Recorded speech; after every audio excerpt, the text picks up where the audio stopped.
Consider the arithmetic progression 3, 7, 11 यानी first term जो है वो है a यानी 3 और कॉमन डिफरेंस जो आ रहा है वो है 4 का। a n denote the sum of first n terms of this progression. तो सबसे पहले हम a n फाइंड आउट करते हैं। a n होता है n by 2 into 2a plus n minus 1d। ये हमारा सम हो गया n terms of this progression. यहाँ पे n की वैल्यू नहीं पता, राइट। 2 into a की वैल्यू 3 है, this become 6 plus n minus 1 into difference. What is the difference? Difference is of 4। This is what I am getting. थोड़ा हम इसको सिंप्लीफाई करते हैं तो 2 को अंदर मल्टीप्लाई करवाते हैं, this becomes n into this is nothing but 3 plus n minus 1 into 2। this is what I am getting, right?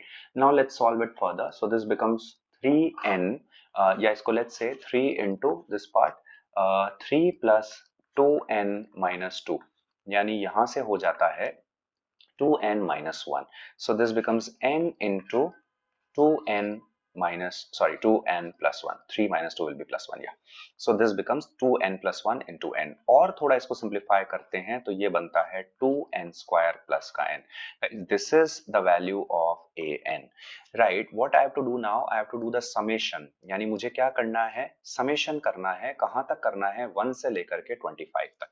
यानी अब आपको ये समझना है कि ये कोई एक आपका नया सीक्वेंस है, राइट, जिसमें फर्स्ट 25 टर्म्स के लिए आपको सम करना है। तो आप कैसे करेंगे? तो आप ये समेशन अप्लाई कर देंगे। सो 1/25 को हम अलग रखते हैं और समेशन अप्लाई करते हैं एक पार्ट पे जो कि है 2 इंटू एन स्क्वायर। 1 से लेकर के 25 तक करेंगे, मैं लिख नहीं रहा हूं यहाँ। और उसके साथ में दूसरा पार्ट है n, राइट।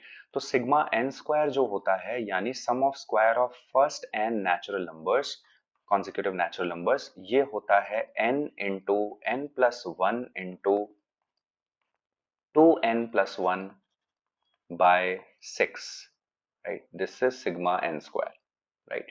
n की जगह हम 25 डाल देंगे। पहले थोड़ा और सिंप्लीफाई कर लेते हैं इसको। सो ये 2 से ये वाला पार्ट हमने कैंसिल कर दिया, this becomes 3। Now plus sigma n is nothing but n into n plus 1 by 2, sum of first n consecutive natural numbers. So this becomes, right, now all that you have to do is you have to put n is equals to 25। तो अब आप इसको simply solve कर लेंगे। तो जब आप इसको सॉल्व करते हैं so finally you will be getting 2 into 17 into 13, ये एक पार्ट बनेगा। 1/25 से अंदर मल्टीप्लाई करवा देंगे and after solving this will be getting 35 into 13, right? So this will be your 455, which is your final answer.